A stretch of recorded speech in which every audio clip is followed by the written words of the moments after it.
Olá, tudo bem? Sou Silvio Andrade, engenheiro civil da SA Solutions Engenharia e estou aqui para mais uma curiosidade de engenharia.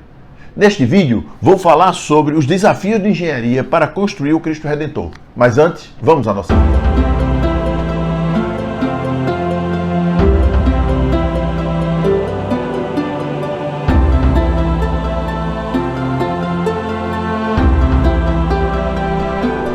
Veja bem, antes de começar a falar sobre os desafios que tiveram para se construir o Cristo Redentor, é interessante a gente entender a grandiosidade que é este monumento Cristo Redentor e algumas dificuldades que se apresentam já no início, antes de qualquer coisa, ok? Então vamos ver alguns dados do Cristo Redentor. Primeiro, localização. Como nós sabemos, ele está no cume do Morro do Corcovado, a 710 metros acima do nível do mar.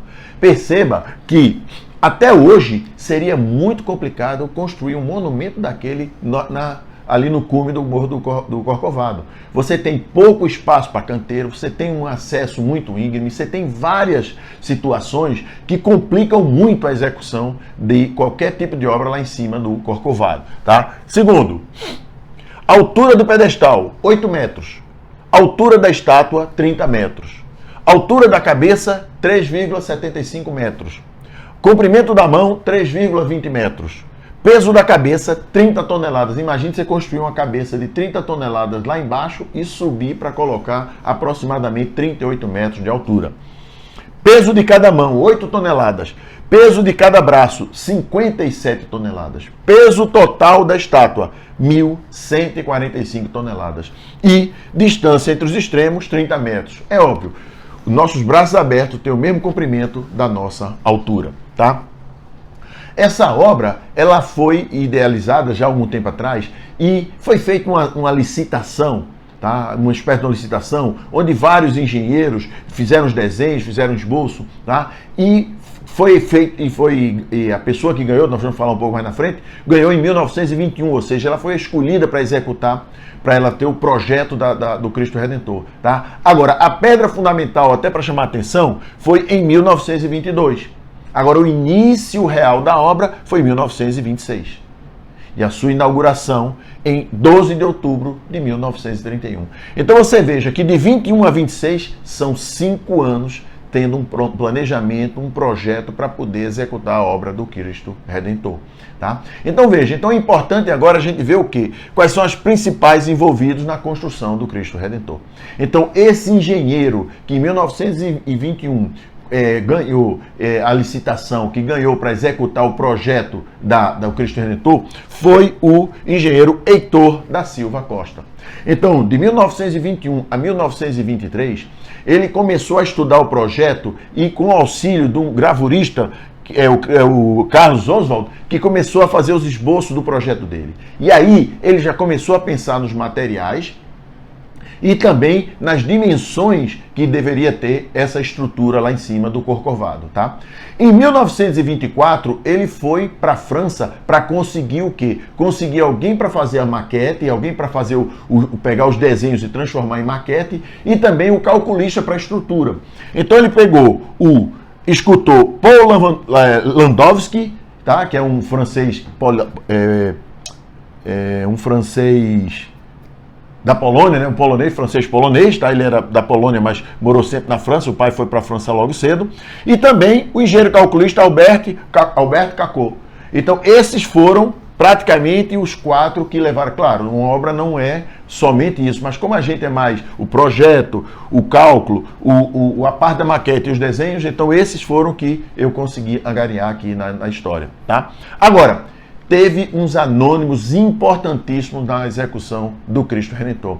E esses anônimos são as senhoras voluntárias da Sociedade Carioca da época. Então, elas são importantíssimas. Não são essas as senhoras que atuaram no Cristo Redentor. Isso aqui eu peguei uma foto mais ou menos com o traje da época da Sociedade Carioca, tá? Mas elas são importantíssimas na execução do Cristo Redentor. Agora, veja bem, a ideia primeira era executar o Cristo em bronze. Só que um fato na Rússia mudou totalmente a concepção. Por quê? Porque na Revolução Bolchevique, os governantes da Rússia ordenaram que as estátuas de santos, que eram feitas de metal, fossem derretidas para reutilizar o material. Então isso fez com que o Heitor pensasse no concreto armado. Agora veja o desafio, que era você fazer um Cristo Redentor com concreto armado. Para você ter uma ideia, a primeira obra de concreto armado foi executada em conjunto habitacional em Copacabana, tá? No Rio de Janeiro, em 1904. Então, muito pouco. E você tem que lembrar que naquela época não tinha o Google para o cara ir lá saber como é que foi feita aquela obra em concreto armado. Então era tudo muito complicado. E além do mais, além de todo essa utilização de uma matéria-prima, né, que é o concreto armado, que não se tinha muito conhecimento aí na época, e não tinha muitas obras, e você tinha aqui uma logística muito complicada, como falamos, de fazer em cima do Morro do Corcovado, e além de tudo, o material subia pelo trem, mas só que não foi fechado para visitação pública. Ou seja, a cada 2 trens de passageiros que iam visitar o Corcovado, mesmo em obra, um trem modificado levava peças do Cristo lá para cima. Então, só veja a complicação que era você executar o Cristo nesse sentido. Você tinha, além de você executar a obra, você tinha as pessoas visitando o Corcovado, que quem conhece Corcovado não é tão grande assim o Cucuruto do Corcovado. Tá? E se você pensa que a inovação parou por aí, não. A execução do concreto armado do Cristo foi uma das primeiras obras com cimento fabricado no Brasil. Então você veja que nós estávamos com um concreto armado muito incipiente e no Cristo Redentor foi uma das primeiras obras com cimento nacional. Então veja que os desafios só vão crescendo, só vão crescendo. Então você veja que na realidade o que aconteceu? Então foi feito imagine você construir um Cristo Redentor naquela altura, 710 metros. Então qual é a concepção da construção do Cristo Redentor? Ele tem o quê? Vamos ver. Ele é como se fosse um prédio de 10 andares. Tá? Então ele tem pilares e vigas de concreto. Então ele tem toda uma estrutura de concreto. E aqui, então você veja, e a casca, e também algumas estruturas metálicas, e essa casca, o manto, ele é um concreto armado com a tela, né, com 7 centímetros de espessura. E a sua, e na realidade, todo esse Cristo, toda essa casca aqui, né, que é o manto, a cabeça, é um verdadeiro quebra-cabeça em 3D. Ele não foi feito, eles foram feitos em pequenas partes. Está aqui, ó, a mão do Cristo, você vê que ele tem várias partes e iam se juntando. Você veja a perfeição que é o Cristo Redentor hoje em dia. E são várias partes. A cabeça foi feita em 50 partes e foram juntando. Então você vê que, na realidade, o Cristo, como eu falei, é um grande quebra-cabeça em 3D. Agora, qual foi o grande pulo do gato? 5 anos fazendo o projeto do Cristo, pegando maquetes perfeitas, tinha maquete até de tamanho original da cabeça, para poder você sair realmente perfeito os moldes e você executar o concreto de forma perfeita. E um detalhe interessante é que o revestimento de concreto foi colado nele o quê? Pastilhas de pedra sabão triangulares com 3 centímetros de lado apenas. E é aí onde entra aquelas senhoras voluntárias da sociedade carioca. Foram elas que colaram essas pedras na estrutura do Cristo.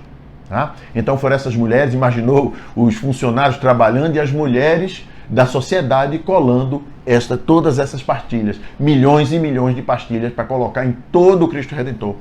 E essas pastilhas de pedra-sabão é o que realmente deu essa longevidade, essa durabilidade, porque ela é muito resistente. O Cristo vem aguentando as intempéries ao longo de todo esse tempo. E para você ter uma ideia, a primeira recuperação que teve no Cristo foi em 1980, na chegada do Papa João Paulo II no Brasil.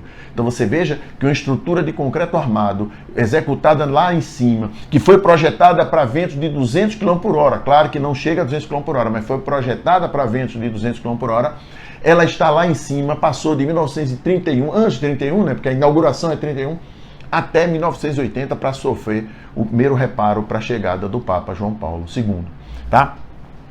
Então você percebe que o Cristo, ele foi ele foi realmente uma execução muito complicada. Por quê? Além de toda aquela logística que eu lhe falei para construir em cima do Corcovado, você ter visitação pública, você ter mulheres da sociedade pregando em todo o Cristo essas pastilhas de pedra-sabão, você não ter equipamento de proteção individual, você não ter equipamento de proteção coletiva, você não ter nenhum tipo de segurança que nós temos hoje em dia.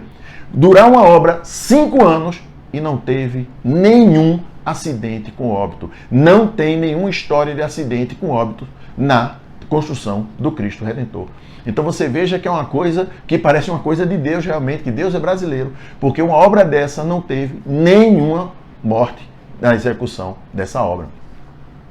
E veja que a primeira obra a ser executada, a primeira recuperação mais forte a ser executada foi no ano 2000, onde se teve um trabalho de recuperação do manto, né, de toda a casca de concreto armado da original, muito forte, inclusive com tratamento para corrosão. Mas esse assunto vai ser um assunto de um vídeo mais adiante que eu vou fazer para vocês, tá? Agora, o que a gente tem que entender é o seguinte, que na construção do Cristo Redentor tiveram vários fatos, várias coisas que foram lançadas que a gente acredita até hoje. Então eu coloquei aqui, ó, mitos, verdades ou mentiras sobre a construção do Cristo Redentor.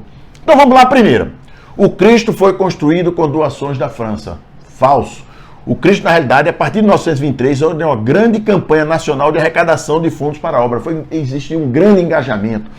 Teve vendas de rifas, escoteiros pedindo dinheiro de casa em casa, festas sendo feitas para ganhar dinheiro para o Cristo. Até índios do Mato Grosso colaboraram.